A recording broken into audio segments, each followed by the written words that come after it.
Welcome, everyone. My name is Jacob. This is Hunt Detail. Thank you for joining me. And if you are so inclined, check out Hunt Detail on YouTube. There's a load more content there. But certainly thank you for listening to this podcast. But there's a load more content on Hunt Detail on YouTube. And if you would like to follow me on social media, check out J_Coons_Hunts at Instagram or on Instagram.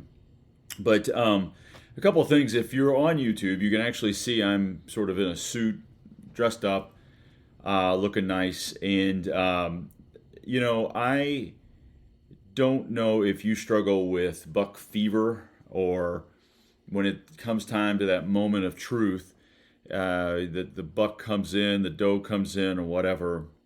But I used to struggle with that. I used to get really nervous, have a huge adrenaline dump, but I don't anymore. It's really, and the reason being is that for me, it's a business trip. When I'm in a stand, in a saddle, elk hunting, whatever I'm hunting, it is a business trip. I am there for a purpose, and it's hence the business suit. And it's not about, if you think about where you are now this season, and if you think about some of the things the challenges, the struggles, maybe you filled a tag, but you're trying to fill some other tags. Maybe you haven't filled any tags, and you're really frustrated at this point.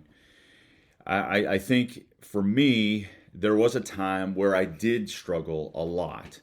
And I would spend a lot of hours and a lot of time in the woods and mess things up or have things go wrong. And I still have that, of course. But when the accumulation of those experiences, and I would say over a decade ago, where I was starting to get back into hunting, and I had hunted when I was younger, but there was really no strategy or tactics to it. You just sort of found a tree and sat in it and hope that something happened. Now, as an adult, and there's so much more information, I have a better understanding of what I'm doing and how I can be more effective in the deer woods and maximize my time.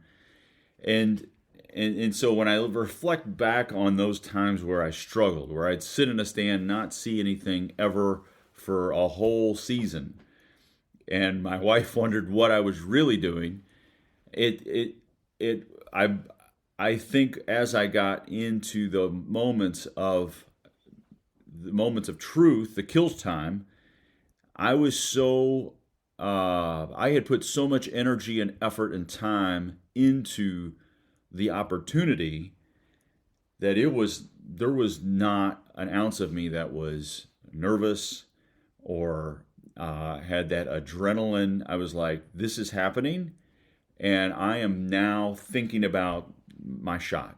I'm not thinking about, oh my gosh, there he is. Oh my gosh, this is it. Oh, here we go. Oh, is this a dream? It has been a business trip for me for a long, long time because of the amount of preparation you put into something, the amount of time, energy, effort, and angst, quite honestly. You get frustrated with the fact that when you have time after time and time again where you're not having results. And so I just want to encourage you, if you are in that phase right now where you, as I mentioned, haven't filled a tag or are struggling, is continue the path, of course, but also use that frustration, energy, determination, angst, however you want to bottle that all up. Use that so when you do get your shot, that it is not wasted, that you are not so nervous. Because the way I think about it is that I have put so much prep energy and effort into this.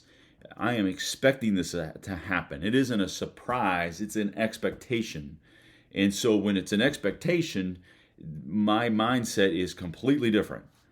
But when it's a surprise, like, oh my gosh, I found a unicorn, that's when you get the nerves, the shakes, the adrenaline dump, at least in my experience and my opinion. So take that for what it's worth. I will say uh, another part of encouragement, and we'll shift off the business, never personal uh, stance. The other part of this is December, and I want to throw out a couple of things for your consideration as it relates to this month, as it relates to hunting whitetail.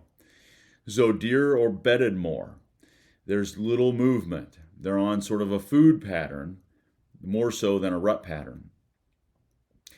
Um, what I just described was the month of October.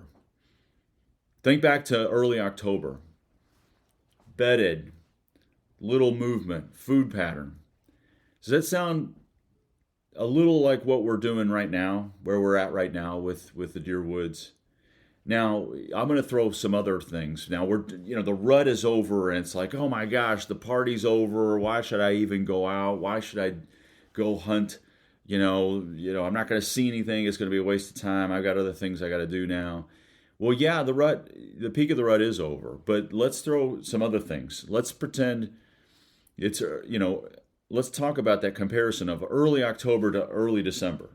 So little movement, bedded, on more of a food pattern, definitely on a security pattern.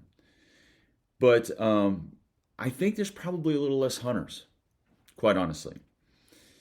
There's definitely no ticks, and there's a lot less foliage, uh, less leaves.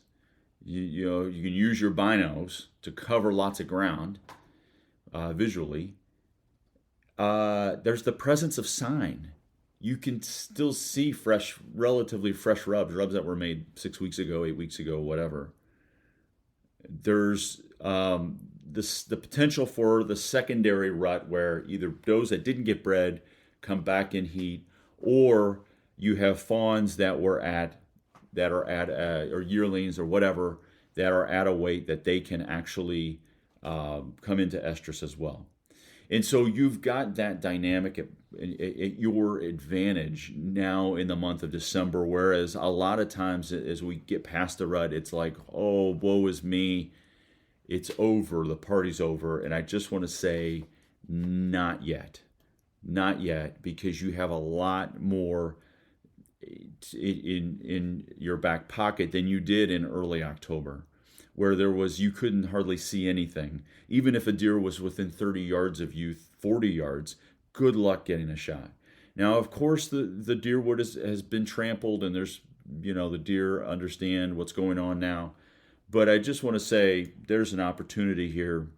Don't let it pass you by.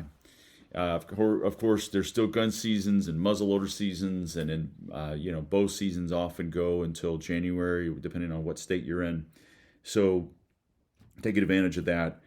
I will lastly say that last March, when I was doing some scouting, I bumped 2 different deer on 2 different ridges. I came into a sort of this ridge area where there's drainage, there's a creek system, and there was a deer that stood up on one ridge and a deer that I had bumped on the ridge that I was on. And I made a mental note back then.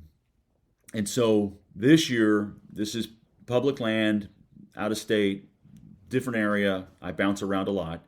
I try to have multiple areas. And there I was hunting recently, just within the past week, this spot. Now, I went back to that spot this October and found a scrape on one of those ridges. One of the ridges was completely devoid of any sign, and one of the ridges had a scrape.